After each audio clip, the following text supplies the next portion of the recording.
आज आपको एक भक्त राजा जयमल की कथा सुनाते हैं, जो बिल्कुल सच्ची घटना है। राजा जयमल मीराबाई के बड़े पिता के लड़के थे, ताऊ जी के लड़के। और ये भी मीराबाई की तरह ही भगवान के अनन्य भक्त थे और बहुत वीर थे। जोधपुर रियासत के छोटे भाई जो हैं वो मेड़ता वाले हैं। मेड़ता का संबंध जोधपुर से है।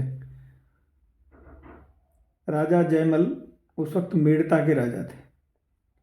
वे बड़े ही नीतिज्ञ, सदाचारी और साधु स्वभाव वाले, नियमों में तत्पर और दृढ़ निश्चयी भगवत भक्त थे।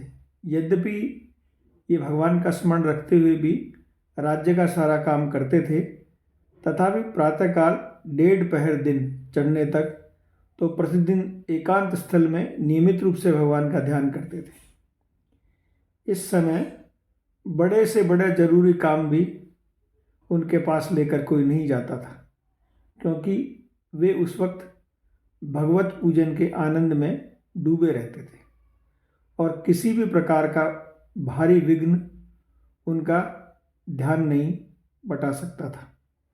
इस समय उनकी अंतर की और बाहर की दृष्टि मिलकर एक हो जाती थी और वह देखते थी कि केवल एक श्याम सुंदर की त्रिभुवन मोहन अनूप रूप राशि को। इस समय उनकी प्रेम विहलता और समाधि निष्ठा को सौभाग्यवश जो कोई देख पाता, वही भगवत प्रेमी आनंद में डूबकर उनकी ओर आकर्षित हो जाता था। इस प्रतिदिन की नियमित साधना के समय अत्यंत आवश्यक कार्य उपस्थित हुए, परंतु जयमल जी ने अपना नियम नहीं छोड़ा और ना ही अपने नियम के प्रति कभी डिगे। जयमल जी इस प्रण की बात चारों ओर फैल गई थी। एक जब जोधपुर के राजा को इनका पता लगा तो वो हमेशा ईर्ष्या और दुर्बुद्धि रखते थे, जयमल जी के प्रति वैर रखते थे और वो ये चाहते थे कि मेड़ता जो है जोधपुर के अधिकार में आ जाए, पर ऐसा हो नहीं पाया था। उन्होंने इस मौके का फायदा ढूंढना चाहा और एक दिन प्रातःकाल के समय बहुत सी सेना साथ लेकर मेड़ता को आकर घेर लिया। लोगों ने आकर राजा को सूचना दी। राजा का कड़ा हुक्म था कि उनकी आज्ञा बिना किसी से युद्ध आदि न किया जाए।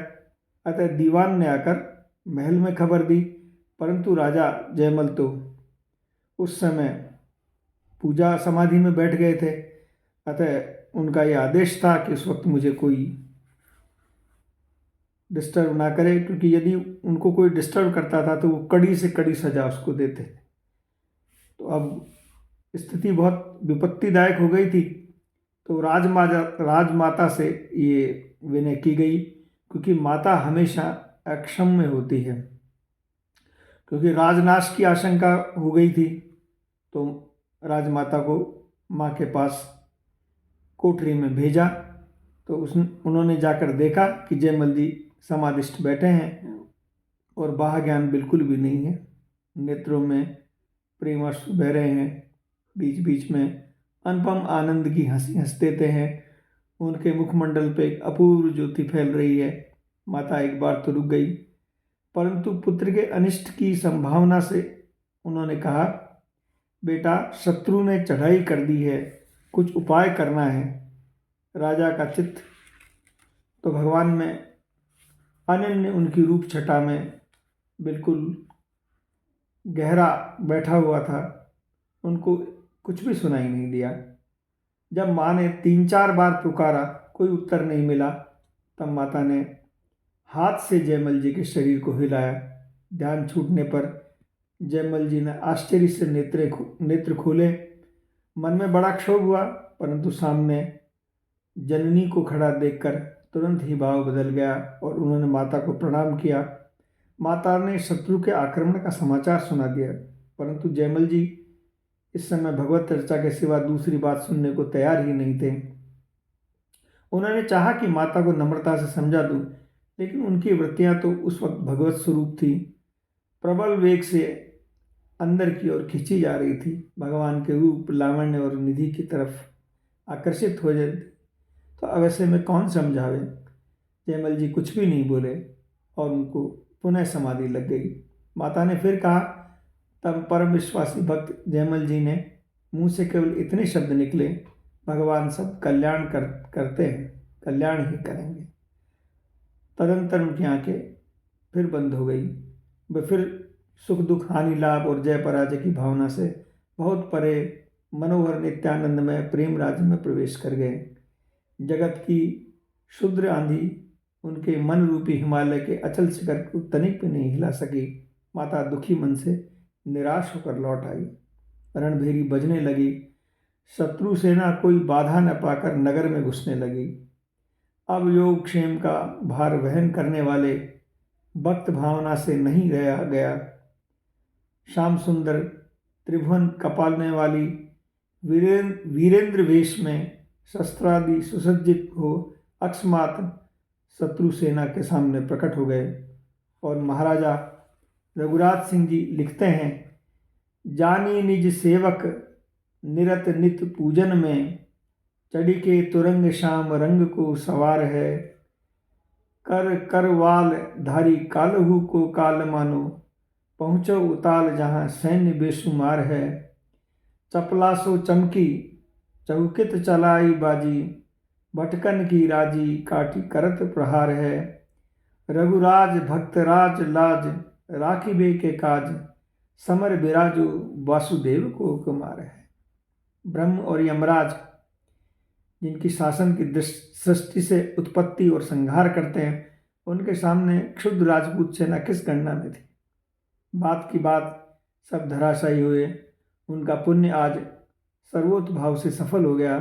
भगवान के हाथ से निधन हो सके, सदा के लिए परम धन पा गए। शत्रु राजा घायल होकर जमीन पर गिर पड़ा। पलों में इतना काम कर घोड़ों को घुड़साल में बांध सवार अंतर्ध्यान हो गए। इधर जयमल जी की पूजा जब पूर्ण हुई तो उन्होंने तुरंत अपना घोड़ा मंगवाया। तो घोड़ा पसीने से लथपथ था और मुंह से झाग निकल रहे थे और वह हाँफ रहा था। राजा ने पूछा कि इस घोड़े पर कौन चढ़ा था, परंतु किसी ने कोई जवाब नहीं दिया। इस रहस्य को कोई जानता भी तो नहीं था। इतने में लोगों ने दौड़ते आकर खबर दी कि शत्रु सेना तो सब मरी पड़ी है। राजा को बड़ा आश्चर्य हुआ। वे घोड़े की बात भूलकर तुरंत नगर के बाहर पहुंचे। देखते हैं लाशों का ढेर लगा हुआ है और विपक्षी राजा घायल से पड़े हैं। जयमल जी उनके पास गए और प्रेम भाव से जय श्री कृष्ण करने के बाद उसने युद्ध का विवरण पूछने लगे। तो उन्होंने हाथ जोड़कर कहा, भाई आपके यहाँ अनूप रूप शिरोमणि श्यामल मूर्ति महावीर कौन है? उन्होंने अकेले ही मेरी सारी सेना का संहार कर डाला और मुझको भी घायल करके गिरा दिया। कैसा अनोखा उनका रूप है। जब मैंने उस नौजवान को, त्रिभुवन मनमोहन को देखा तो मेरा चित्त उन्हें फिर से देखने के लिए व्याकुल हो रहा है। जयमल अब समझे कि ये सारी मेरे प्रभु की लीला है। उनका शरीर पुलकित हो गया, नेत्रों में प्रेमाश्रु बहने लगे और गदगद वाणी से बोले, भाई साहब तुम धन्य हो, तुम्हारे सौभाग्य की ब्रह्म भी प्रशंसा करेंगे। हाँ, मेरा तो आंखें उन सावरे सलोने के लिए तरस ही रही है और तुम धन्य हो तो सहज में ही उनका दर्शन पा गए। अब उनका सारा वैर भाव जाता रहा। जयमल जी ने बड़े सम्मान के और आराम के साथ उन्हें अपने घर पहुंचा दिया। वहाँ पहुंचकर वह सपरिवार भगवान का परम भक्त हो गया। भक्तवत्सल भगवान की जय। जय जय श्री राधे निताई गौर हरि बोल।